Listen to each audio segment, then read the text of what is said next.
Are you curious about the rocks?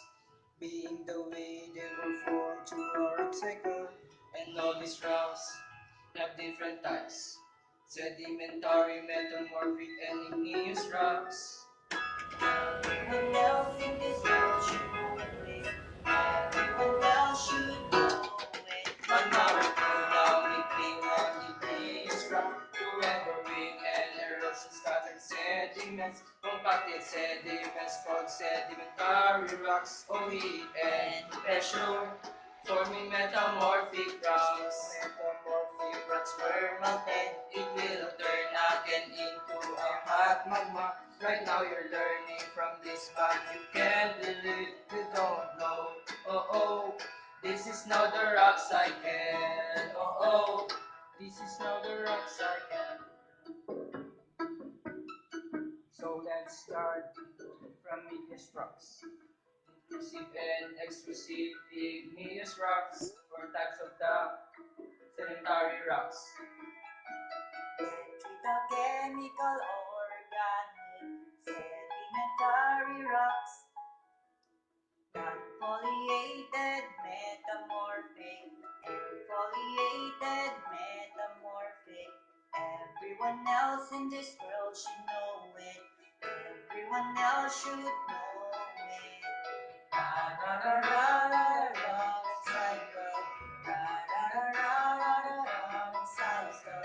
Ra ra ra ra ra ra cycle. Ra ra ra ra ra ra cycle. Now we're going down the igneous rocks, weathering and erosion scattered sediments, compacted sediments, sedimentary rocks, heat and pressure, forming metamorphic rocks. Metamorphic rocks were melted. It will turn again into a hot magma. Right now you're learning from this class. You can't believe you don't know. Oh oh, this is not the rock cycle. Oh oh, this is not the rock cycle. Oh oh, this is not the rock cycle.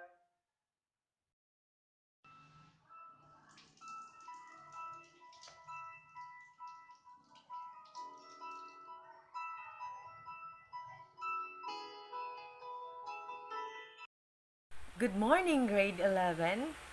Welcome to science class. Today is your time for learning the new lessons in our module. Yes, hello everyone. How are you doing today? Well, I bet you're like frustrated. And this set your mind in the sink of dormancy. But my friend, it's time to wake up. So wake up! To bring you awake, I have a quick brain exercise. I want you to read these words. Okay? Nice teachers. Again, nice teachers. In 10 seconds, I want you to form two different words from nice teachers. Okay? Start.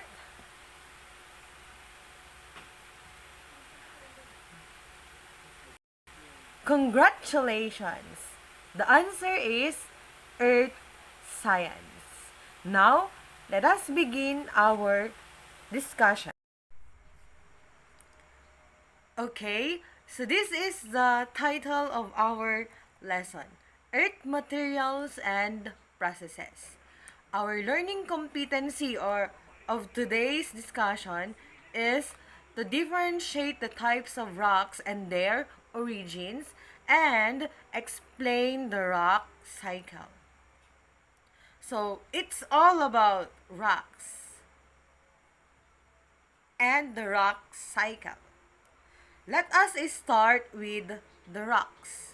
When we say rocks, it is the aggregation of two or more minerals. So, there are minerals combined in order to form rocks. Take note, guys, without minerals, there will be no rocks. And another one, elements make up minerals, and minerals makes up rocks. Okay? So, there are three categories of rocks. We have the igneous rock, sedimentary rock, and metamorphic rock. So, we have here igneous rocks. So, under igneous rock, it is formed from cooled, solidified, molten material at or below the surface. So, it can be found at or below the surface, wherein igneous rock are also classified according to their composition. So, we have their paneritic and apanitic. So, these are the different classifications of igneous rock. So, we have felsic, intermediate, mafic, and ultramafic. And under felsic, we have granite and rhyolite. Intermediate, we have diorite and andesite. Sa mafic, we have gabbro and basalt. And in ultramafic, we have peridotite and comatite. I have also here an example of an illustration wherein you can find felsic, intermediate, mafic, and ultramafic. Okay? So, when we say paneritic, it is coarse-grained. And apanitic, it is fine-grained. Okay? So, those are the compositions of igneous rock. Based also from the color, as you can see in the diagram, felsic has the lightest color in the sense that it can be found at the surface of the earth. Next, intermediate, then mafic and ultramafic. Ultramafic, in here, it is the darkest in color because it can be found at the bottom of the earth. Okay? So, those are the different classifications of igneous rock. Let us go now to the types of igneous rock. We have two types of igneous rock. We have the intrusive and extrusive igneous rocks. First is the intrusive igneous rock. Intrusive igneous rock means it cooled below surface of the earth at great depth. Okay? So, it is also called the plutonic igneous rock. We have here examples of intrusive igneous rocks. We have biotite granite, which can be found from Bar Vermont. So as you can see, guys, we have biotite granite. Biotite granite is the name of the rock, wherein it is composed of mineral, biotite, and granite. Next example is Muscovite biotite granite from Concord, New Hampshire. So, how many minerals are there? Comment on the comment box, okay? So, we have 3 minerals, and those are Muscovite, biotite, and granite. And the name of the rock is Muscovite biotite granite, which can be found from Concord, New Hampshire. Next, we have biotite hornblende granite from St. Cloud, Minnesota. Again, we have 3 minerals. Another one is quartz monzonite porphyry from Garfield, Colorado. The other one, tonalite quartz diorite from San Diego Country. And hornblende gabbro also can be found from San Diego Country. Anorthosite is from Elizabethtown, New York. So those are some examples of popular intrusive rocks wherein they put that one in a museum in their own countries. Okay? For them, rocks are collections. So, another example of intrusive rocks are gabbro. So, this one is gabbro. So, you can see it. It has coarse grain texture. Next is granite, pegmatite, peridotite, pumice. Those are examples of intrusive rocks. Next, let's have extrusive igneous rocks. Extrusive igneous rocks, it cooled at or near the surface through volcanic eruption. So, when the magma comes up from a volcano, it will turn into lava, and when it cools down, it will become a extrusive igneous rock. And they also call extrusive igneous rock as they call this one as the volcanic igneous rock. So these are examples of extrusive igneous rock. We have andesite, basalt, obsidian, rhyolite, fire opal, and scoria. As you can see in the different examples of extrusive rocks, they are most of them are apanitic, or it has a fine grain texture. Okay? Smooth yung texture nila. I have also here this one, the rock color. This is a example wherein you can identify the texture of an igneous rock. So we have the coarse-grained, fine-grained, porphyritic, glassy, and pyroclastic. So this is a diagram that you can determine, or you will use to determine the texture of the rock. Okay? So, next type of rock is sedimentary rocks. Rocks that have formed from the deposition of different materials on the Earth's surface. So, this can be found near water surfaces. So, we have here sedimentary environments. We have your lakes, lagoons, rivers, ocean bottoms, estuaries, salt flats, playas, and glacial environments. These are examples of environments wherein you can see sedimentary rock. Okay, the best example in our region, in our town, Ilocos Norte, wherein we can find a sedimentary rock formation, is found in Burgos, Ilocos Norte, and that is the famous Kapurpurawan. Okay? Have you ever go to that Kapurpurawan? If yes, you can comment yes in the comment box. Again, if no, no. If yes, you can share your thoughts, experiences when you go to Kapurpurawan. Okay? So that is a best example in our town wherein we can find sedimentary rock formation. There are three types of sedimentary rocks. We have the clastic, non-clastic, and the organic sedimentary rock. So first is the clastic sedimentary rocks. So we have here rocks such as breccia, conglomerate, sandstone, siltstone, and shale.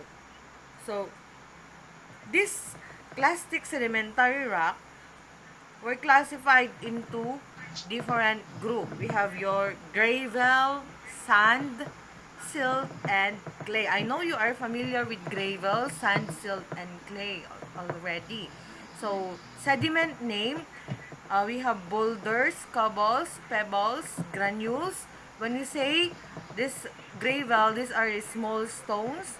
And another one from the sand, we have very coarse sand, medium sand, fine sand, and very fine sand. We also have your silt, clay. So these are the rock names. We have conglomerate. These are rounded clouds.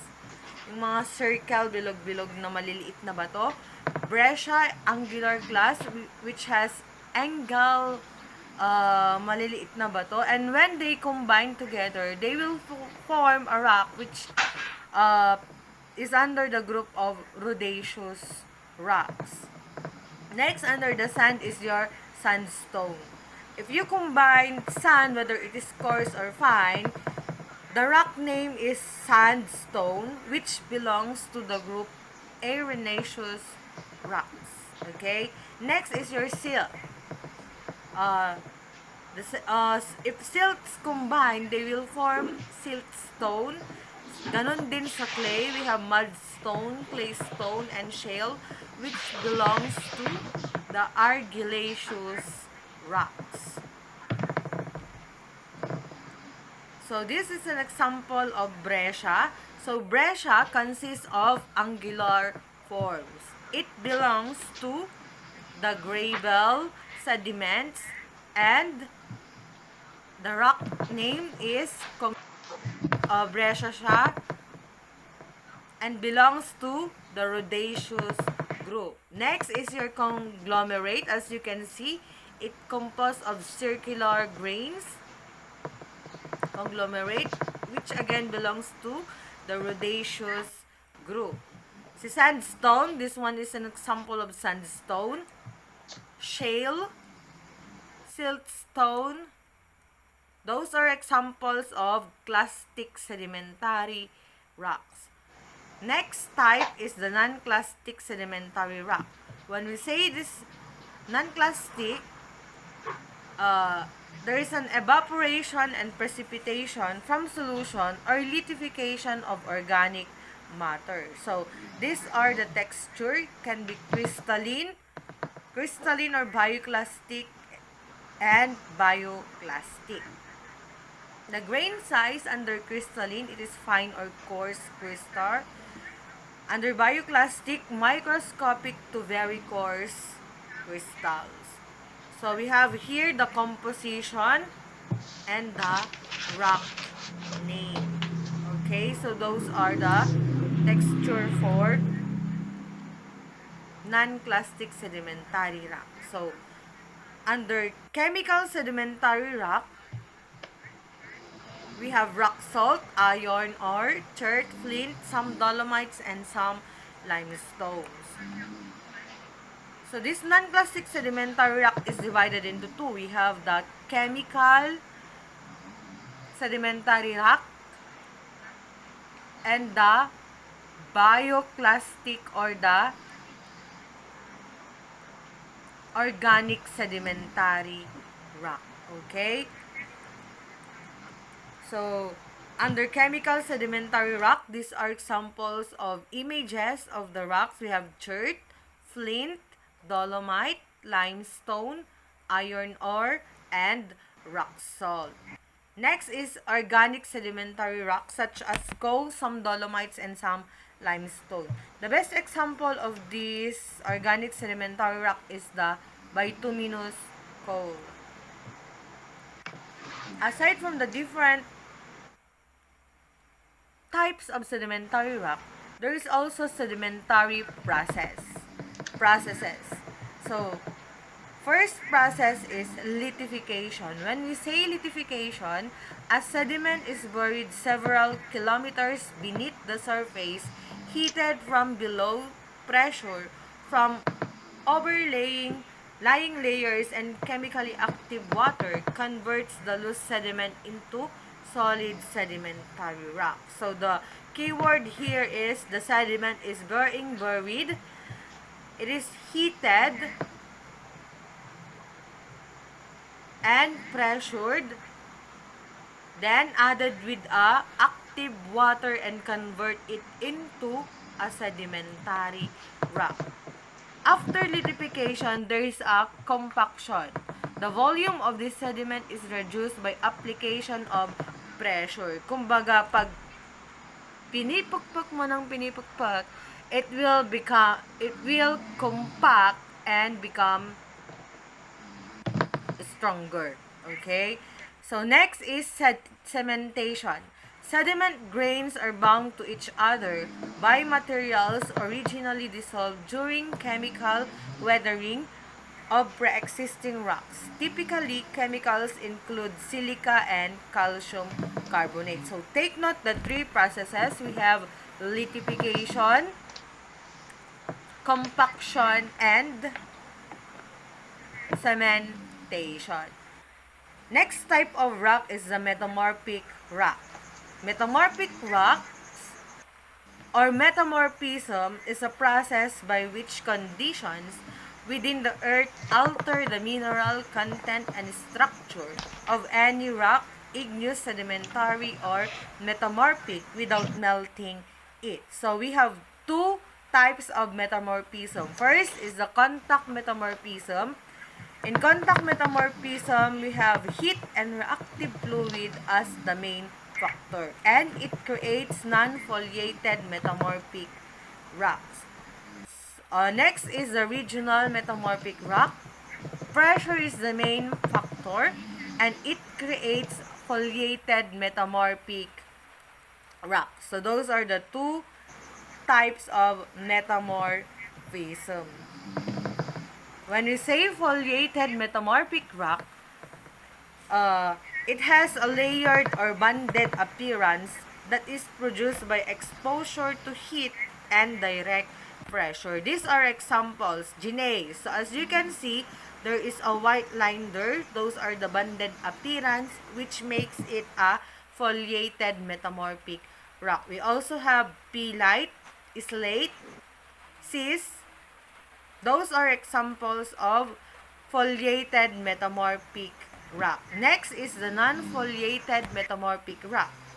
Do not have layered or banded appearance. These are examples: hornfels, marble, novaculite, lapis lazuli, quartzite, soapstone. Those are examples of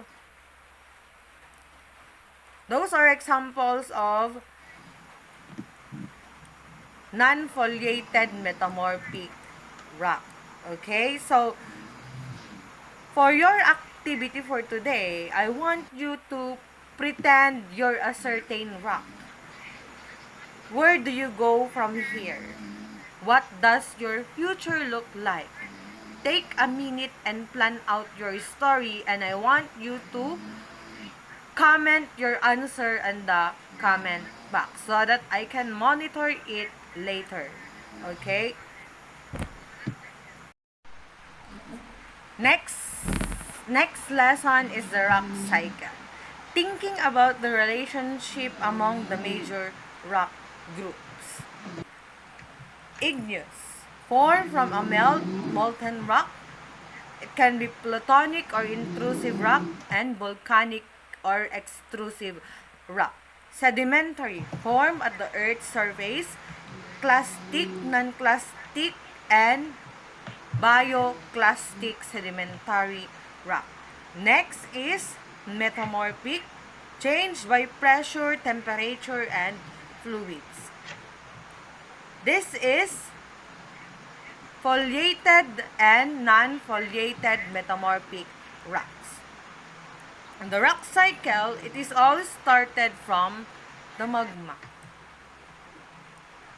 When this magma enters the Earth's surface, it will crystallize, cool, and solidify and form a igneous rock, which can be plutonic and volcanic igneous rock.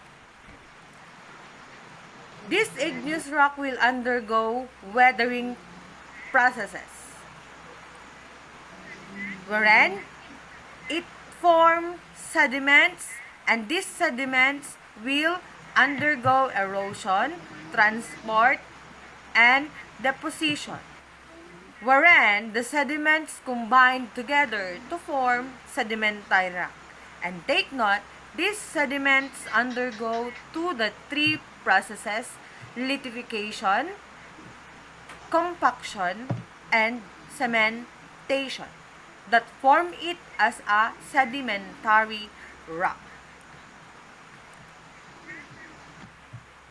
When this sedimentary rock buried underground, with the presence of pressure and temperature, it will become a metamorphic rock. And again, if these metamorphic rocks melted because of high temperature and contact with a high pressure and temperature, it will turn and melted again into a magma. But can you see any shortcuts? Okay. The shortcut is the sedimentary rock will undergo again weathering and became sediments. Or metamorphic rocks, if it is not melted, it will undergo weathering and again turn into sediments. Lastly, we have the igneous rock. If it is been buried with high pressure and temperature, it will turn into a metamorphic rock. So this is the rock cycle. In conclusion, the rock cycle demonstrates the relationships among the three major of rock groups. It is powered by interior of the earth as well as earth's momentum and the energy from the sun. It also involves processes of the earth surface as well as the earth's interior. And lastly, it connects the hydrologic cycle with the tectonic cycle. So, this is the rock cycle. I hope you learn a lot from this discussion. The rock cycle and all about the three types of rocks. But then, my dear students, I want you to watch the different videos presented by your manangs and manangs last and last year. Okay? So that you will have or you will gain more ideas about our lesson for this and how they became rocks. Like Gabriel Blumen's flake, pressure and basalt, from igneous metamorphic sedimentary rocks. Don't you know? Rock changes very slowly in the process of weathering, erosion, and transportation, cementation, and compaction.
rocks, rocks, oh, rocks, rocks, oh, rocks, oh.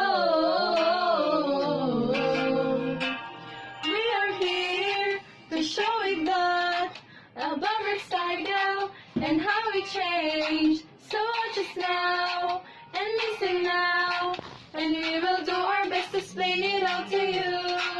Igneous rocks, sedimentary, metamorphic are types of rocks. And now let us get started. We're ready to explain the rock cycle. These processes are cooling, melting, weathering. This is how magma to rocks are formed. Compaction and cementation. Sedimentary rocks, igneous forms and magma pools. Intrusive and extrusive rocks. Gabbro, granite, andesite. These are types of igneous rocks. Igneous rocks can change into sedimentary or metamorphic. Sedimentary can change into metamorphic and can be igneous rocks. Metamorphic rocks also can change into igneous rocks and sedimentary. This group of changes are done through process, and these changes are so-called the rock cycle. Cooling, melting, weathering. This is how magma to rocks are formed. Compaction and cementation. Sedimentary rocks, igneous forms and magma pools. Intrusive and extrusive rocks. Gabbro, granite, andesite. These are types of igneous rocks.